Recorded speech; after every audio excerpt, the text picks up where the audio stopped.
My name is David. I've lived in New York for 10 years now, ever since I moved from the countryside looking for a more intense life. This city gives me everything I ever wanted: energy, anonymity, opportunity. But it also has a cost I thought I was willing to pay. It all started on a regular night. I was heading home from work on Fifth Avenue, passing by the same crowded cafes in the darkened expanse of Central Park. It was a typical day, or so it seemed.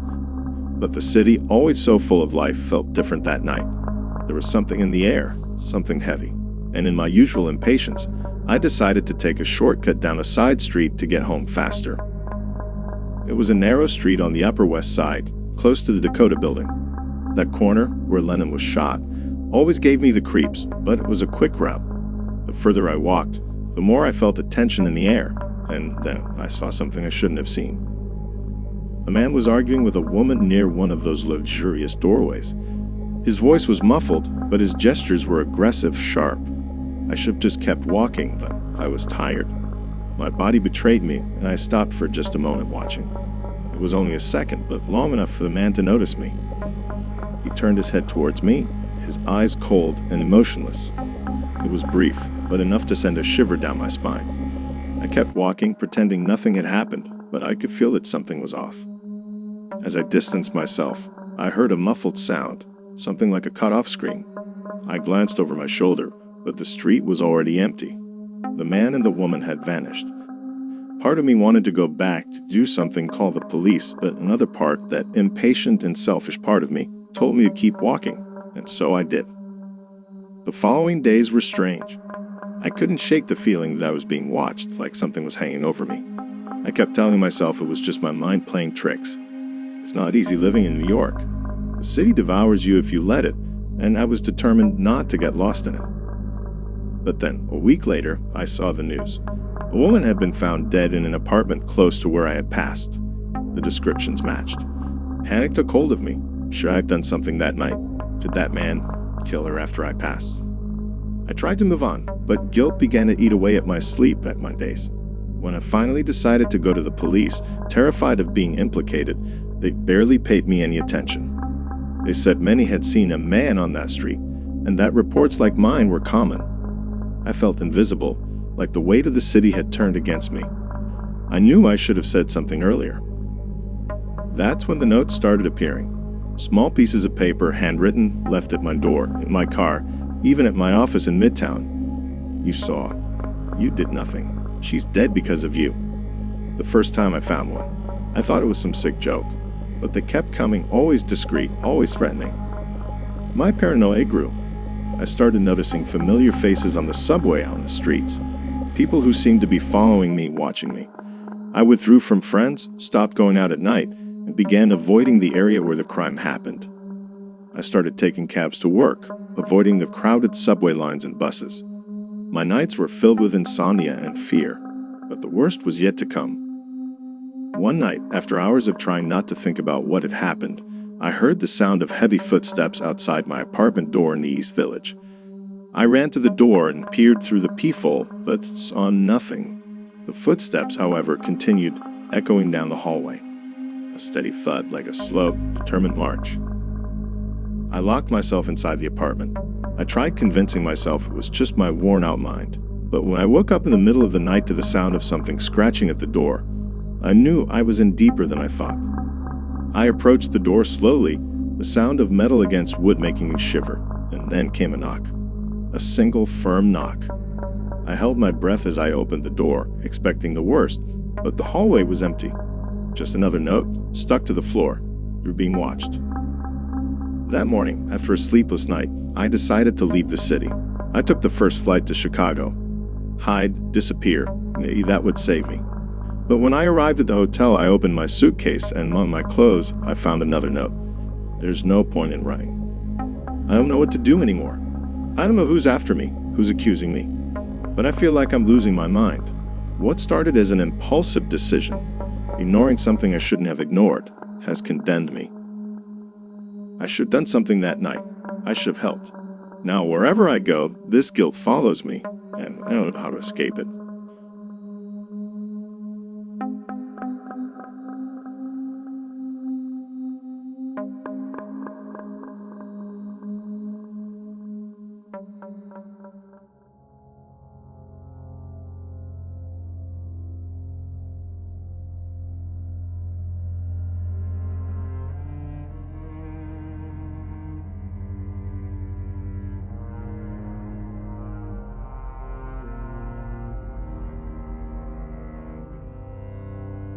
I was home alone as always. The house, a modest structure on the outskirts of Scranton, Pennsylvania, creaked with every step I took on the old wooden floorboards. The area known for housing descendants of Europeans who came seeking a better life but ended up in poverty seemed to carry the weight of generations of forgotten stories. It was late at night, and the wind outside whispered through the cracks in the windows like a silent warning. The darkness felt heavier that night, the kind that seeps into the soul, obscuring thoughts and memories I preferred to keep buried. The heat was stifling. I had already opened all the windows, but the breeze that came in was minimal, almost non-existent. Sweat dripped down my forehead, and my fingers trembled slightly. Sitting on the couch in the dimly lit living room, I felt an oppressive sensation. Something was wrong, something I couldn't quite identify, but it dragged through my mind like a shadow. Then I started to hear it, the buzzing. At first, I thought it was just my imagination. Flies, just a few, buzzing around the lamp. But when I realized it, they were everywhere. Not just a few flies, but a swarm, gradually growing. They swarmed around the cuckoo clock on the wall, that old clock I hated, and yet could never bring myself to get rid of. A gift from my grandmother. The clock was a peculiar piece, passed down from generation to generation in our family, since my great-grandparents brought it over from Bavaria, Germany. It was a sturdy piece made of dark wood, hand-carved with floral motifs and hunting scenes. The cuckoo, intricately detailed, had black, piercing eyes that seemed to follow anyone in the room. The colors, once vibrant, were now faded, giving the clock an air of mystery. As a child, I felt uneasy about those eyes watching me. But my grandmother always insisted it was just a priceless heirloom, a family treasure. The buzzing of the flies grew louder, more persistent. They circled the clock as if they were drawn to it, as if they were waiting for something. The incessant buzzing, that disgusting sound of wings beating, began to make me nauseous. I saw them landing on the clock, on the table, on the furniture, and felt a shiver of disgust run down my spine. The smell of decay seemed to follow each one, invading my nose and making me gag. I couldn't stand the sight of them crawling over everything, their tiny repulsive legs touching everything that was mine. The disgust grew inside me like a black tide, feeding the panic that had already taken hold of me. "Why won't you leave me alone?" I asked aloud, my voice echoing in the empty room. "What do you want from me?" The words slipped out before I could control them, and a shiver ran down my spine. The cuckoo clock struck midnight, and the cuckoo came out, as it always did. But this time, the sound was different, distorted. The cuckoo seemed to emit a lament, a drawn-out sound that resonated unnaturally. And then, when the cuckoo retreated, silence fell, heavy and oppressive. The flies stopped buzzing, as if they were waiting for something. I stood up, unable to sit any longer. I felt an urge to destroy that clock, to end it once and for all. But as I approached, my feet hesitated. Fear took hold of me. I knew there was something more, something I didn't want to face. The cuckoo clock had been in the family for generations, ever since it was brought from Europe by my great-grandparents. I vaguely remembered the whispers among the adults about the clock being more than just a decoration. They said it was cursed, that it brought bad luck to whoever owned it. But as a child, I never believed it. My grandmother, however, always seemed to have an air of melancholy when she talked about the clock. I remember her mentioning that her parents, my great-grandparents, believed the clock carried some kind of curse, something that couldn't be ignored. They never spoke openly about it, but the rumors among the relatives were always there, wrapping the clock in a veil of mystery. Some said it should never have been taken from Germany, that it was tied to a restless spirit that manifested through the cuckoo. Others told stories of disasters that coincidentally occurred whenever the clock changed hands. I never believed these stories until now. My head started to spin and memories flooded my mind. Memories I had tried to suppress. That day, the accident. The blood. My God, the blood. The thought hit me like a shockwave, and I staggered, holding onto the wall to keep from falling. The metallic smell still seemed to be there, mingling with the buzzing of the flies that had infested the scene.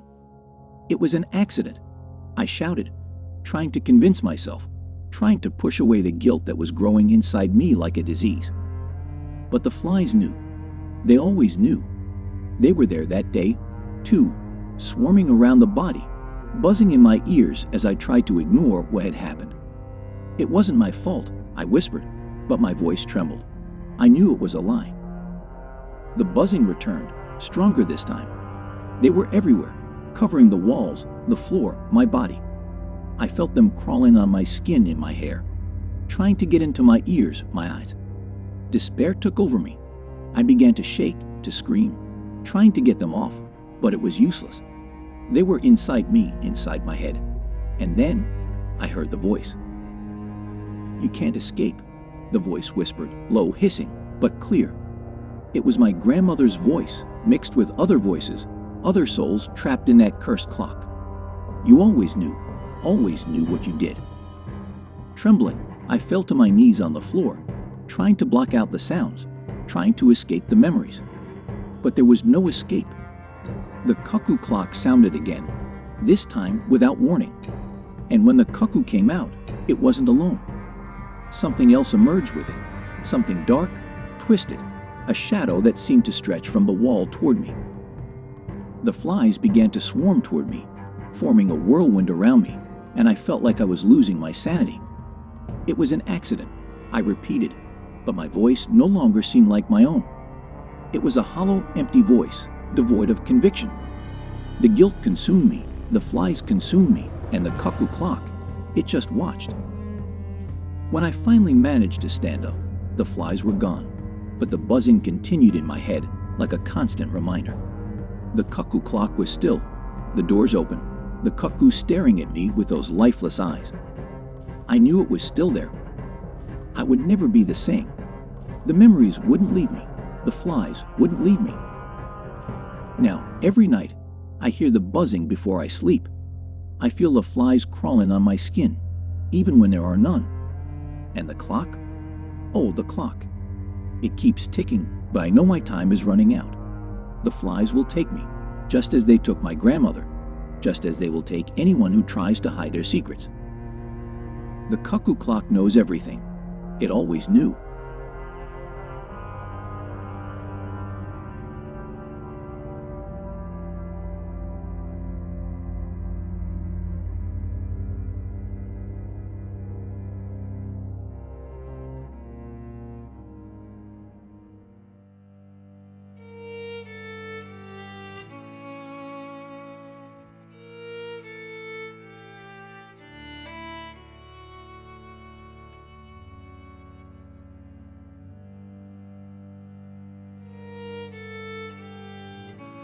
I can still hear the sound. It echoes in my ears, in my mind, like a whisper that never ceases. I'd always thought it was silence that would bring me peace, but now, the silence is deafening. I'm trapped in it, trapped here. The abandoned theater is the only place where I can dance without feeling the gaze of others. No one cares about this place anymore. It's falling apart with its peeling walls, ruined seats, and stage splintered by time. The once vibrant red curtains now hang like filthy rags, unmoving, almost suffocating. The air smells of rotting wood and rust, and the floorboards creak as if the place itself were breathing around me. But I come back here every night. There's something about this place that keeps calling me back, something I can't leave behind. Months ago, everything changed, and since then, I've come to this empty hall, dancing alone, as if I could purge what happened that night. What I did, what I let happen. She was my dance partner, my friend, or something like that. Always so perfect, always so precise, always so loved. And I was the shadow. I knew that, knew what people said. I was just a detail beside her, never the highlight. But I didn't care. At least, that's what I tried to believe for a long time. Until that day. It was during the final rehearsal before the performance. We were repeating the same steps as always when I noticed something was wrong. She was tired, more than usual. Her feet stumbled slightly, her movements less graceful, her eyes had a strange gleam. Something wasn't right. I saw when she slipped off balance, losing her posture. She fell. It wasn't a dramatic fall, just a simple slip, something trivial. I could have helped, reached out to her. I could have done something. But I did nothing. I stood there, watching. I heard her say, with a trembling, choked voice, "Help me." But something inside me didn't respond. In that moment, I realized something dark. A stillness took hold of me, as if everything around me had stopped. As if I were outside of myself, watching from afar. And within this internal silence, an idea crept into my mind. What if I didn't help? And then I decided. I stayed there, watching as she tried to get up on her own, her breathing growing heavier. Her gaze, that desperate look, fixed on mine for a second that felt like an eternity, and I simply turned my back. She fainted soon after, her body collapsing lifeless onto the stage floor. They later found out it was due to a severe hypoglycemic crisis. She shouldn't have danced in that state, shouldn't have pushed herself, but she was always stubborn, and I let her. She never danced again, never shone again. She was left with after effects that permanently took her away from the stage. And I was free. At least, that's what I thought. But now, every night, I come back to this theater. I come back to dance alone. And no matter how much I try to convince myself that I made the right choice, something inside me isn't at peace. The silence of the theater is disturbing. It's not the comforting emptiness it once was. It feels full of murmurs, full of whispers that never stop. I hear them when I'm dancing. I feel a presence beside me, a coldness that prickles my skin, something watching me. She's here, I know. She never left, even though her body is somewhere else. It's as if, somehow, the part of her that remained is still with me. The sounds have started to worsen. They're no longer just whispers. Sometimes I hear footsteps behind me while I'm dancing, as if someone were following me, repeating my movements, but with a subtle delay, a second behind. At first, I thought it was just my mind playing tricks on me. But now, I'm not so sure. Last night, while I was spinning at the center of the stage, I saw a shadow cross the hall. It wasn't mine. I stopped suddenly, my heart racing. But when I looked around, the hall was empty. Just me and the echo of my own steps. Or at least, that's what I thought. I know she's here, but no one believes me. They think I'm shaken. I've been removed from performances, isolated by those I once called friends. They say I'm overwhelmed, but I know the truth. She's here with me every day, every night. And today, something happened that I didn't expect. Something I can't explain. I arrived at the theater as I always do, but this time, something was different. The air was heavier, denser, as if the place was waiting for me. I walked slowly down the narrow hallway, each step echoing louder than usual. When I reached the main hall, I found something strange on the floor, in the center of the stage. A small blue silk ribbon, stained and worn by time. It was her ribbon. The one she always wore in her hair during performances. The same ribbon I had kept after she fell. I never brought it to the theater. Never. I held the ribbon with trembling hands, feeling a shiver run down my spine. Then I heard the sound. A sound I hadn't heard in months. The sound of our duet music starting to play softly in the background, like a distant echo. But this time, something was wrong with the music. It was distorted, out of rhythm. The melody was broken, erratic, as if someone were trying to play it, but couldn't remember the right notes. And as I listened to that music, I felt something behind me. A cold warmth that made me freeze where I stood. I didn't turn. I didn't have the courage. But I knew. I knew she was there, watching me, waiting for me to dance. I couldn't move. I felt my feet stuck to the floor, as if something were holding them, pulling me down. The sound of the music grew louder, more urgent. And then, out of the corner of my eye, I saw movement. I quickly looked to the side, but the hall was empty. Just the usual emptiness. But for some reason, I knew she was waiting for me to do something. I held the ribbon tighter and with a heavy sigh decided. I couldn't ignore it any longer. I couldn't run anymore. She won't leave, unless I face her. I stepped onto the stage one last time, the sound of the distorted music still echoing around me, and I began to dance. I moved my feet with precision, but each step felt heavier, more difficult. The feeling of being watched was unbearable. I felt as though something were dancing beside me, mirroring my movements, but always out of sync, always out of rhythm. I kept dancing, each step a torture, the sound of my feet blending with the irregular music. And then, at the peak of the choreography, I felt a pressure on my back, as if invisible hands were pushing me. I tried to resist, tried to keep dancing, but my feet wouldn't move anymore. I fell, and as I fell, the sound of the music abruptly stopped, plunging the hall into suffocating silence.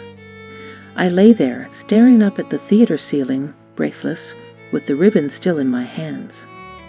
I felt something approach me, something cold, something familiar. And in the back of my mind, a low, weak laugh, almost imperceptible. It wasn't hers. It was mine. Now I understand. I can't run. She's not the one who's chasing me. She never was. It's me. I am the echo that never ceases. I am the broken sound of the music. I am a shadow. And here in this theater is where I belong. Because in the end, perhaps, I always wanted her to fall. Maybe, from the beginning, I wanted to be the only one left dancing in the darkness. And so it will be.